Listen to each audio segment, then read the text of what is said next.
Nah, ini makam Raden Wirasuta yang berada di wilayah Tegalwaru ya Pak? Tegalwaru, Kecamatan Tegalwaru, Desa Cintawargi. Desa Cintawargi. Di lokasi Bojongmangu. Di lokasi Bojongmangu. Ari Bapak selaku? Warung. Oh, warung. Oh, berarti kan warga sering datang ke sini ya Pak? Dari jauh ya? Oh, banyak ya. Biasanya setiap hari apa Pak? Enggak tentu ya? Ya enggak tentu. Ya paling ramai malam Jumat Kliwon. Malam Jumat Kliwon biasanya ya. Sampai pagi. Sering ada kalau malam Jumat Kliwon. Banyak. Oh, banyak. Oh. Ya, tawasulan di sini. Oh, tawasulan di sini. Ya kalau kita karena ada ini Pak, ada apa namanya? Kemarin yang datang di apa namanya di kantor, jadi mau tidak mau harus disurvei, ditindaklanjutin kan gitu kan. Tapi kalau melihat situasi seperti ini ya memang kalau batu-batu begini kan nggak bisa diadakan begitu saja, pasti sudah lama gitu kan, udah lama. Cuma yang dipermasalahkan mungkin bangunan ya, bangunan. Gitu tuh ada garis kayak pintu gitu. Jadi yang ditutup Kolambu ini makam Raden Anom Wirasuta. Berarti kalau menurut ceritanya Raden Anom Wirasuta itu bupati pertama Kabupaten Kerawang ya Pak ya? Iya, kedua. Oh ya, bupati kedua ya. Sebelum jadi bentar ya, jadi ada dua versi Pak, ya. Versi Ciamis dan versi Kerawang. Kalau ya. Versi Kerawang Raden Anom Wirasuta itu kedua, tapi kalau versi Ciamis itu pertama itu ada ya. dua versi ya, ada dua versi. Nah kita mau yang mana? Ya kita semuanya juga kita hormati. Ya, kita lebih baik semua pendapat kita tampung dan kita karena tidak tahu sendiri ya. Kita tidak tahu sendiri betul ya. Seperti itu. Gitu Pak.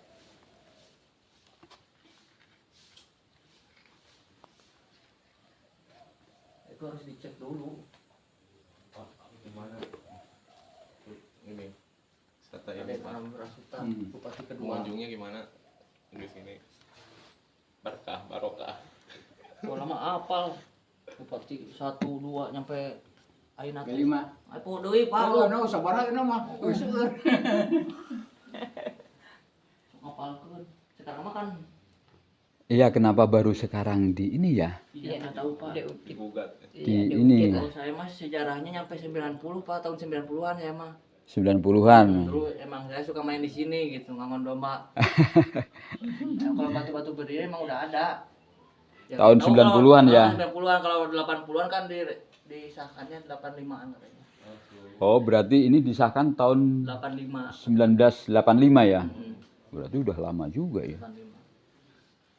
Ini bukanya ke dalang cecep ini. Oh, waktu dibukanya ini. Tah, punten ya. Menurut ceritanya kok bisa kebuka itu awalnya gimana barangkali tahu? Ya, istihoro katanya. Istihoro dulu. Dalang cecepnya. Oh, dalang cecep istihoro. Nah, itu bekas petilasan. Ada ilaman. Oh, berarti ada wangsit lah, semacam wangsit ya. Oh, berarti dalang cecep yang oh iya, ada orang Kerawang dalang cecepnya. Orang Kerawang asli ya.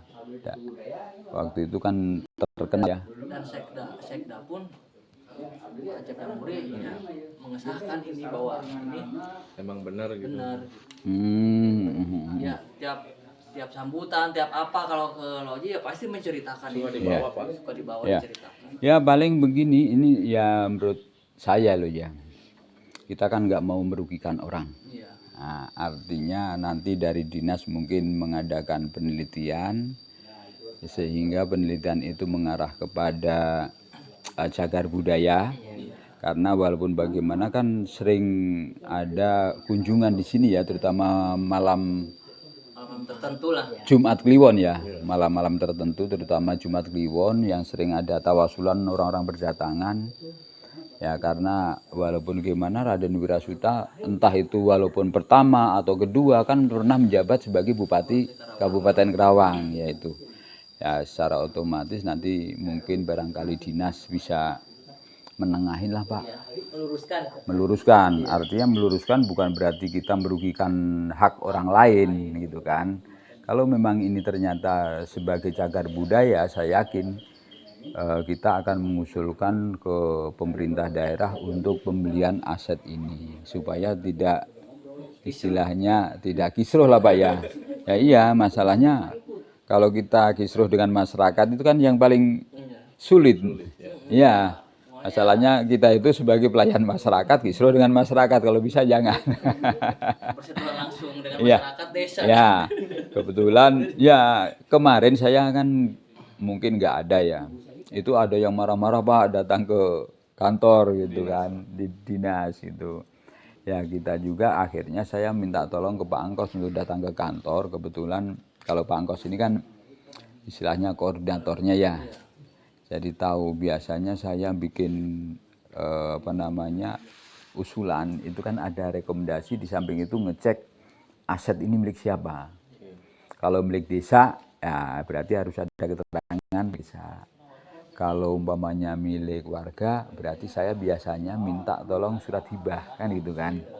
Karena kita nggak punya dokumen jadi waduh kita ya datang saja, kita lihat situasinya gitu. Jadi supaya bisa menentukan langkah-langkah apa yang diambil, jangan sampai istilahnya masyarakat dirugikan, yang pemilik kemudian ini sebagai cagar budaya bisa dilestarikan gitu Pak.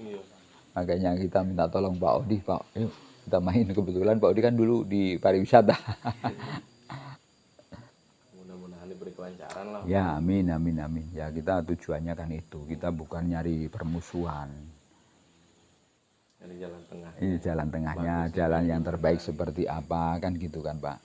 Karena wah yang punya lahan ini ngomongnya kan, iya tanah saya jadi sempit gitu kan, jadi sempit. Sudah ada bangunan di pagar dan lain sebagainya, ada batu-batunya. Kalau batu kan nggak bisa disalahkan, ada batu mas secara alamiah kan gitu kan. Batu segede gini gimana gotongnya? Masyarakat juga bingung ngomong gotong gimana kan gitu kan. Aduh. Kalau batu segede gini ya dari dulu emang ada gitu. Iya, ya itulah kalau kita dari dinas kan hanya mencari jalan keluarnya aja. Seperti apa nanti, jangan sampai istilahnya orang yang punya hak milik ini tidak dirugikan kan gitu kan.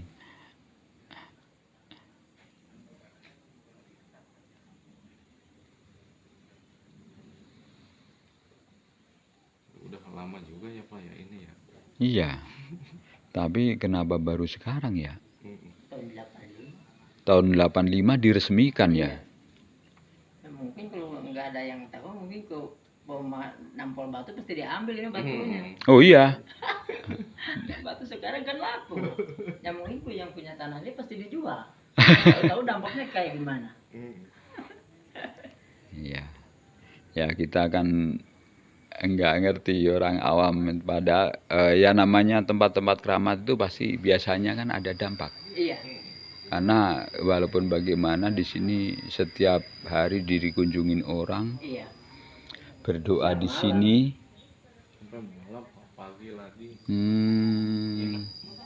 Sampai nginep ya, memang tempatnya enak, sejuk. Sekarang berarti kesini juga dipermasalahkan ya. Tahu kan nantinya gimana kalau mempermasalahkan ini? Solusi apa ya? Solusi. Ya, solusinya paling seperti itu Pak. Kita menurunkan tim ahli cagar budaya, artinya lebih diarahkan kepada ini makom Raden Wirasuta kan, walaupun gak main pengaruh juga, namanya bupati kan. Namanya bupati kan ya dulu mungkin kita kan nggak merasakan, tapi dulu ketika zamannya kan itu merasakan pembangunannya, keputusannya dan lain sebagainya. Nah sekarang seolah-olah digugat, pasti kalau digugat ini tidak ada pasti kan jadi rusak. Nah gitu. Ya kita akan nyoba, barangkali bisa kita usulin lah gitu aja. Apalagi Sekda juga sudah paham betul tentang wilayah sini kan. Itu yang terbaik. Terbaik ya. lancaran Pak prosesnya. Iya, ya amin ya kita juga.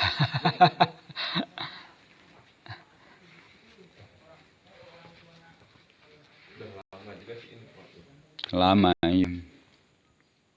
Nah ini lingkungan masih rimbun, masih berupa bambu-bambu, dan tempat ini sering dikunjungin oleh warga masyarakat sekitar. Di samping itu bukan hanya warga masyarakat Pangkalan aja, ini dari berbagai wilayah termasuk Purwakarta, Subang, mungkin Bekasi, sering pada datang ke sini untuk mengadakan tawasulan atau bermunajat kepada Allah Subhanahu wa taala dengan tujuan mendapatkan karomah dari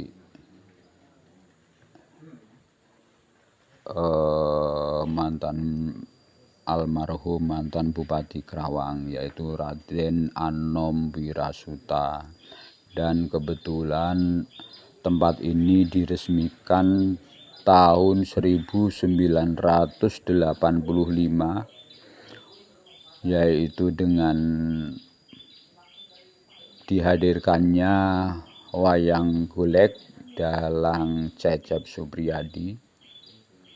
Kebetulan Dalang Cecep Supriyadi ini mendapatkan, istilahnya kalau menurut cerita warga masyarakat, itu mendapatkan semacam wangsit ya, atau ilafat-ilafat, sehingga beliau mengadakan ruatan atau mungkin mengadakan syukuran dengan menampilkan wayang golek. Dari situ banyak warga masyarakat, setelah dari itu warga masyarakat sering berdatangan untuk mengadakan tawasulan di tempat ini supaya mendapatkan karomahnya sang bupati kita, yaitu Raden Anom Wirasuta. Kalau menurut keterangan Raden Anom Wirasuta ini, kalau versi Kerawang itu bupati pertama, tapi kalau ada lagi, kalau dari versi Galuh, terutama daerah Tasik, Ciamis, Raden Wirasuta itu menjadi bupati yang kedua di Kabupaten Kerawang. Oleh karena itu jasanya sebagai bupati saya yakin sangat dirasakan oleh masyarakat Kerawang khususnya dan kabupaten kota lain pada umumnya. Dengan keputusan ini membuat masyarakat pada waktu itu sejahtera. Dan sekarang ini keberadaan tempat ini digugat oleh pemilik, mengaku pemiliknya, dan kita juga tidak tahu yang sebenarnya dulunya setelah disahkan ini, aset ini apakah milik pemerintah atau milik warga atau dan lain sebagainya. Tapi yang jelas saat ini ada yang datang ke desa setempat dan ke Dinas Pariwisata dan Kebudayaan menanyakan mengenai masalah lahan ini, dan mereka mengaku sebagai pemilik bahwa lahannya ketika dipagar mereka tidak rela karena mengakibatkan penyempitan areal lahan, yaitu yang terjadi saat ini. Dan kita akan coba memediasi antara pemilik lahan dengan pemerintah daerah. Yang dilakukan oleh Dinas Pariwisata pertama sekarang mengecek lokasi. Cek lokasi inilah yang tujuannya supaya mendapatkan gambaran status lahan ini dan mencari informasi-informasi mengenai tempat makom Raden Wirasuta. Dan selanjutnya Dinas Pariwisata dan Kebudayaan mungkin tahun depan menyelenggarakan kegiatan penelitian untuk mengetahui bahwa ini cagar budaya atau bukannya. Ketika nanti ini sebagai cagar budaya, saya yakin Dinas Pariwisata akan mencoba untuk mengusulkan aset ini untuk dibeli oleh pemerintah daerah. Itu cara penyelesaian yang arif dan bijaksana menurut saya ya. Karena tidak ada warga masyarakat, khususnya warga masyarakat atau yang memiliki sertifikat atau sejenisnya tentang lahan ini, sehingga orang tersebut tidak dirugikan oleh sesamanya, baik masyarakat maupun pemerintah. Itu penjelasan dari kami, dan kebetulan sekarang baru mengadakan survei untuk tindak lanjut mengenai masalah kedatangan yang mengaku sebagai pemilik lahan. Ini ada pihak dari desa, dari masyarakat yang mengaku bahwa tempat ini itu dibuka tahun 1985 dan sekarang sudah 2020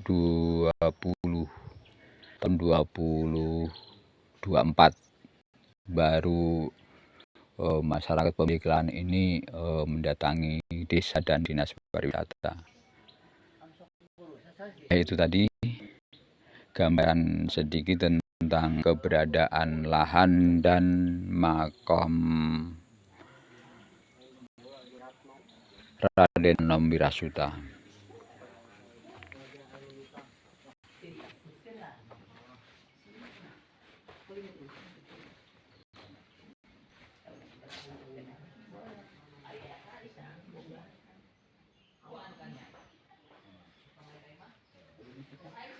Ini lingkungan sekitar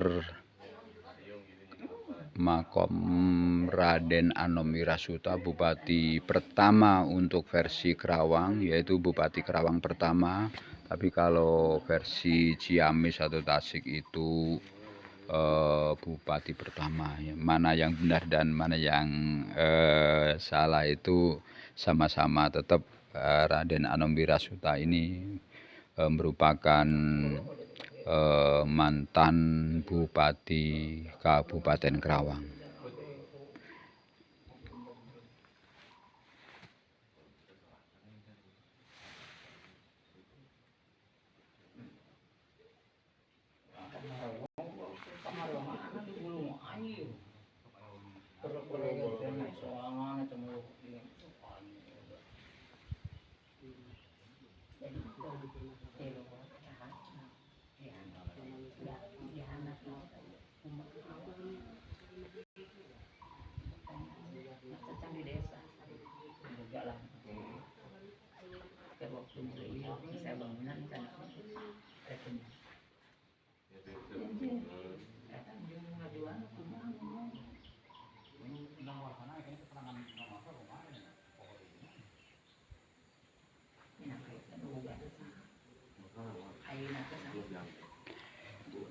Tak, berarti ini kan hasil pembelian ya Pak ya? Iya. Dulu belinya dari, tahu ada yang tahu nggak? Nah, itu Pak. harusnya diceknya kan pembelian dari Yang siapa? pertama. Pertama. Karena namanya tanah itu pasti ada sejarahnya kan? Iya. Ada kronologisnya, dia dapat dari mana gitu kan? Iya. Nah, sehingga muncul istilahnya dia bikin akte jual beli. Kalau bikin akte jual beli baru sekarang, Iya. berarti kan menandatangankan ke ahli waris. Nggak mungkin dong akte jual beli itu tidak ditandatangani oleh ahli waris dulu. Asal muncul akte jual beli, ya nggak mungkin kan, desa juga harus jeli nih. Iya, iya. Desa biasanya kalau ya kita tahu bikin akte jual beli katanya marah-marah kan itu kan, untuk dijadikan sertifikat. Nah, ini kan harus ada dulunya belinya di mana, Iya. ahli warisnya siapa. Iya. Berarti Ini kan- sekarang kalau dibilang tangan kedua padanya. Iya. Iya. Ah, Itu Tah. waktu beli ini sudah ada bangunan belum? Misalnya sudah. Sudah diresmikan apa belum Pak? ya iya gitu ya. Masalahnya kok janggal gitu menurut saya. Ini menurut saya loh ya. Ketika dia beli ada bangunan berarti kan legowo berarti kan. Iya. Berarti belinya itu sebelum tahun 1985. Iya. Kalau mau dipermasalahkan. Kalau Nah, dipermasalahkan. betul. Nah, ya kita bukan berarti mencari istilahnya, oh ini apa namanya, ini milik siapa, ini milik siapa, tapi minimalnya untuk menjembatani Pak gitu. Karena kita juga sama-sama tahu kalau ini bukan aset pemerintah daerah. Ya mungkin juga bukan aset pemerintah desa gitu kan. Tapi intinya pemerintah desa pasti punya peta rincik. Nah, peta rincik inilah dulu asal muasalnya dari mana gitu kan. Itu kira-kira. Ya mungkin yang sekarang kan belum pada tahu ya. Belum ada tuh, apalagi dia anak sekarang di desa kan anak-anak muda semua. Ya dulu udah nggak ada sejarahnya. Nah ini tahun 2000, tapi masih ya kalau 1985 mas saya kira itu masih ada Pak. Kan belum lama ya? Belum lama. Iya. Kalau 60-an lah gitu. Kalau 60-an beda lagi. Kalau 60-an saya yakin kenapa mereka itu punya lahan kalau tahun 60-an tidak diurus. Sekarang itu kan gini Pak. Kalau tahu 5 tahun tanah tersebut tidak dibayar pajak, itu kan kena klaim juga oleh pemerintah daerah. Itu aturan agraria kan itu, undang-undang agraria. Terus di samping itu kalau memang tanah tersebut tidak pernah ditengok, masa tahun 85 nggak pernah ditengok ini kan gitu kan. Kira-kira aduh, jadi tambah pekerjaan aja. Emang harus kayak gini mungkin Pak jalan. Ya jalannya kayak gini ya. Jalannya kayak gini ya, itulah ya, kita cari yang terbaik aja Pak untuk penyelesaiannya. Ya masalahnya kalau umpamanya ini sudah dibongkar, ketika orang pada berdatangan, oh, kaget juga loh, kenapa jadi begini kan gitu kan.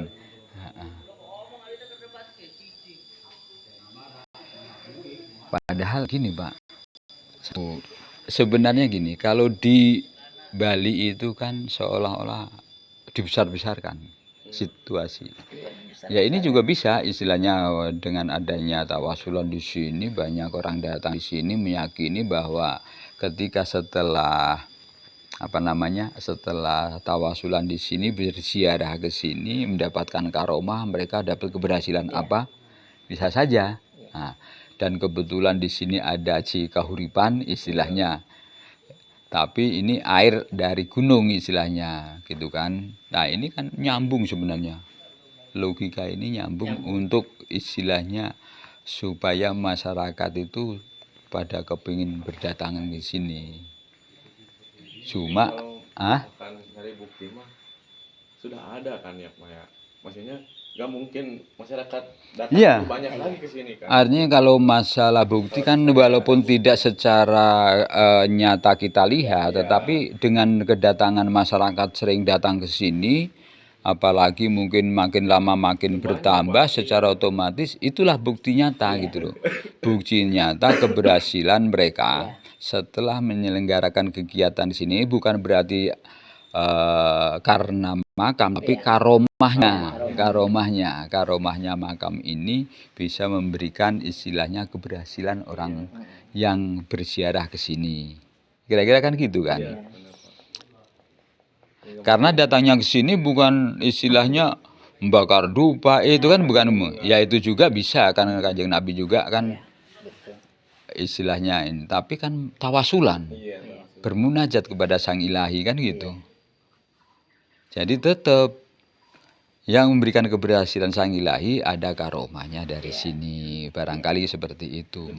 Jembatannya, kalau kita berdoa tanpa ada jembatan kan karena mungkin keimanan kita jauh ya, nyampainya jauh kan gitu kan. Tapi beda lagi kalau kita minta tolong orang yang notabene setiap harinya memang seperti itu kan gitu kan. Kira-kira seperti itu.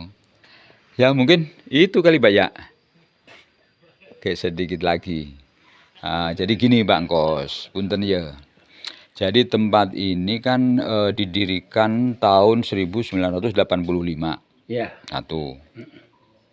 tahun 1985 ketika ada wayang Dalang Cecep yang meruat di sini seolah-olah, artinya yang mendapatkan ilafat atau mendapatkan ilham lah gitu ya, sehingga menyelenggarakan kegiatan untuk syukuran, bersyukur di sini, bahwa ini adalah makam Raden Anom Wirasuta. Sementara Raden Anom Wirasuta itu sendiri adalah bupati pertama di Kabupaten Kerawang, itu menurut versi Kerawang. Tapi kalau menurut versi mana? Enggak, bukan versi Ciamis itu pertama. Oh, versi Ciamis pertama. Ya. Maaf, berarti kalau menurut versi Ciamis, karena mungkin Raden Anom Wirasuta kan di tataran Pasundan juga ya. Mereka juga ada yang mengerti itu versi pertama.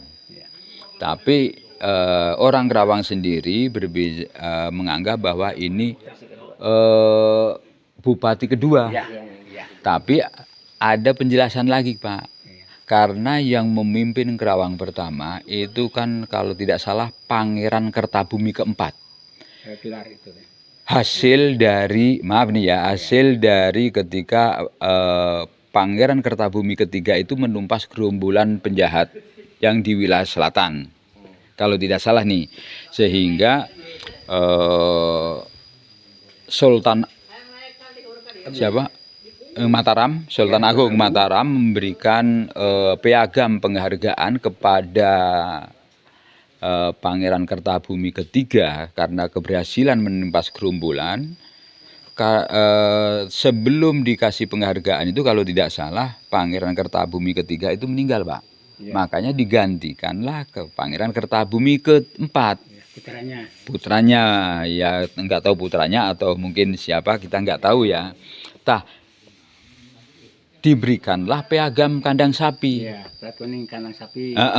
Namanya plat kuning kandang sapi. Mungkin penyerahannya kalau tidak salah di wilayah Jatiluhur ya. Kalau tidak salah itu.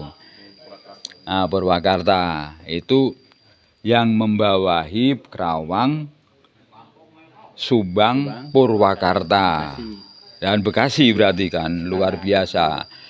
Dibantu oleh kalau ini kan secara administratif, Pangeran Kertabumi keempat itu kan secara administratif, tapi secara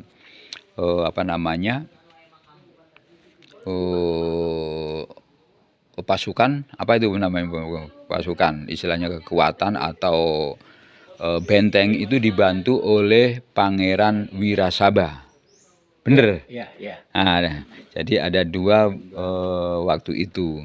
Untuk Pangeran untuk pertahanan, kalau untuk Kertabumi keempat, Pangeran Kertabumi keempat itu kalau nggak salah itu secara administrasi ya. Ini barangkali kayak ya, saya juga kan pernah baca, cuma belum tentu kebenarannya gitu ya. Justru Wirasaba itu administrasi, Kertabumi inilah pasukan.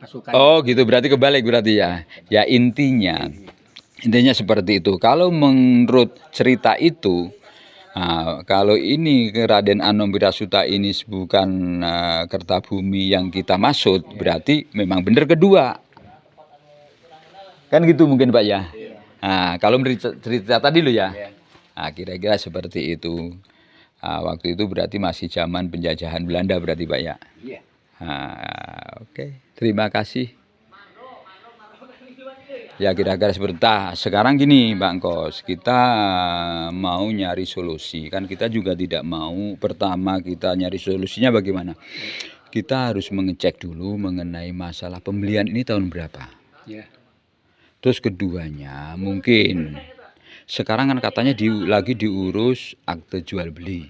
Dan mengurus akte jual beli berarti kan harus ada ahli waris yang menandatanganinya. Kira-kira begitu. Kira-kira desa tanggap nggak ahli waris, siapa harus didatangkan. Itu.